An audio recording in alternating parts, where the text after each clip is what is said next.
talked to Armando, RJ, Paxson, and Harrison. They all said that they sensed the team wasn't ready even yesterday, and that the practice wasn't very good yesterday. They didn't think the shoot around was sharp, and they felt it during warm-ups today. When did you get a sense that maybe they didn't have the right kind of juice? I didn't particularly enjoy or like, our practices leading up to the game tonight, and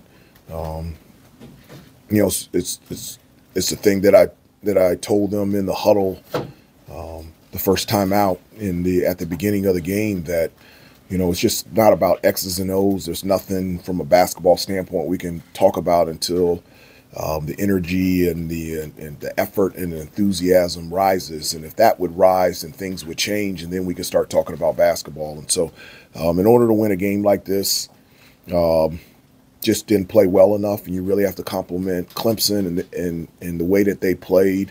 And they're a really good basketball team and extremely well coached, and they were deserving of winning tonight.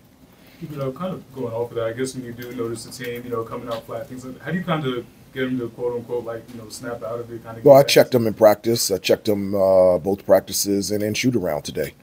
The importance of attention to detail. We always talk about reacting and responding when things don't go your way and when things do go your way. And the importance of two things: always showing up to work and not being perfect. Nobody's perfect. But also, when you show up to work, your job and your responsibility is to be the best that you can be. How much of a concern was that after an emotional win, against Duke? Well, I mean, again, it's how you react and how you respond. And, we'll go back to work. And as I said before, there's two things that you can do. You can whine and complain and point fingers and make excuses.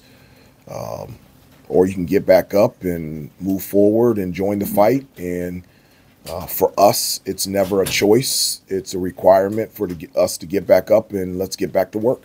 Hubert, after you guys tied it 70-70 with 2 minutes left, yeah. Do you feel like you guys maybe let up a little bit, and that's why Clemson was able to make that final run? I don't think we let up. I just think, down the stretch, that's when the discipline and details have to be even tighter. You have to execute on the offensive end. I think we had the ball 70 all, and we turned the ball over. They scored. They got offensive rebounds. We fouled them. We put them on the free throw line, and just those are things down the stretch that you just can't have. Hubert, that might have been the quickest timeout we've seen you call before there at the start of the game. Like when it was 15-2, what were you trying to get across to your guys when you called the timeout? Well, I mean, I really didn't want to call a timeout there. I don't know what else. I mean, we were down 15-2. That's obvious. We were down 15-2 because they were playing harder than us. That's obvious.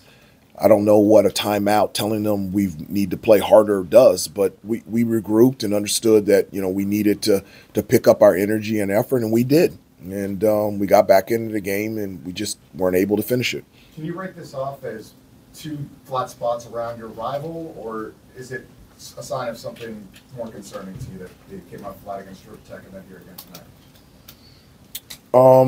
No, I'm specifically thinking about tonight. We just didn't play our best basketball game, and so again, I don't know what else to do other than to get back up and go to work, get better, continue to grow, and continue to move forward.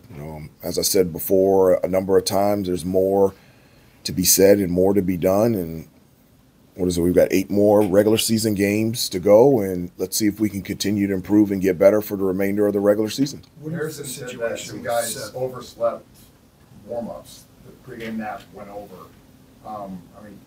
What's your reaction to that? I don't have any knowledge of that, so I can't react on something that I don't know any information on. What is the situation with Seth, and how much could you have used him tonight, especially given the circumstances of the game? He was so huge in that FSU game and coming back. Well, I mean, obviously, yeah, Seth with with his athleticism and his energy, his the way that he can defend, having another guy on their perimeter players, and then from an offensive standpoint, his ability to be able to attack the basket and have another guard out there. Yes, we would have loved to had Seth available. But the way that Clemson played and the way that we played, I'm not sure if that would have been any different. You just really have to tip your hat and congratulate Clemson on what they were able to do tonight. Hubert, what did you notice about the defensive rebounding in the second half? Well, I mean, they're a really good, rebounding team, and they're very physical. And one of the things that you have to do is you have to make contact first, and if you don't, you're going to get pinned underneath the basket, and it just is what it is. Ian and PJ they're men, and their physicality is real. And if you don't match it or surpass it, you just have no chance in terms of keeping them off the offensive glass. And they played extremely well tonight, and we knew that they would. The second half seemed like you guys got back into a rhythm there to get the game within a close distance again. What did you see from Clemson's defense that gave you guys confidence to make that run?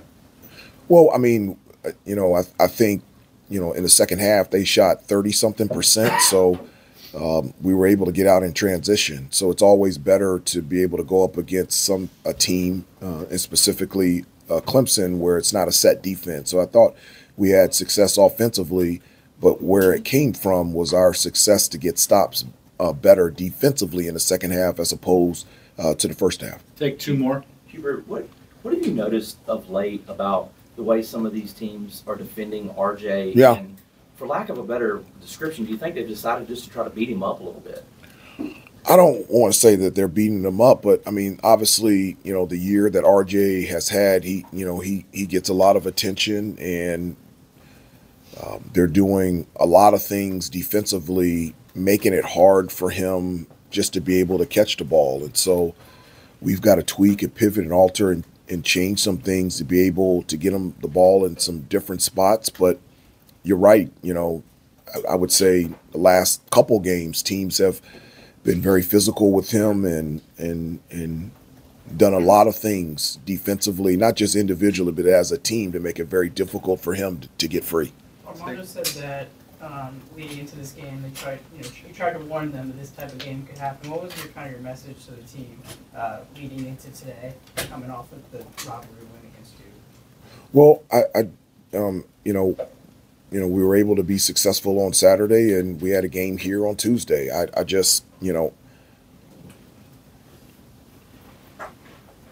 just a game in a regular season, and we needed to move forward and continue to grow and continue to get better, and that was my message. It doesn't matter whom we play.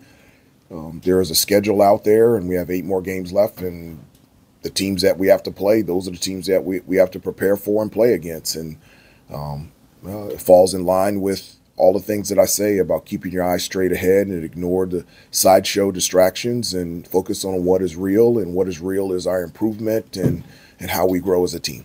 Thank you, Coach. Thanks, everybody. Okay.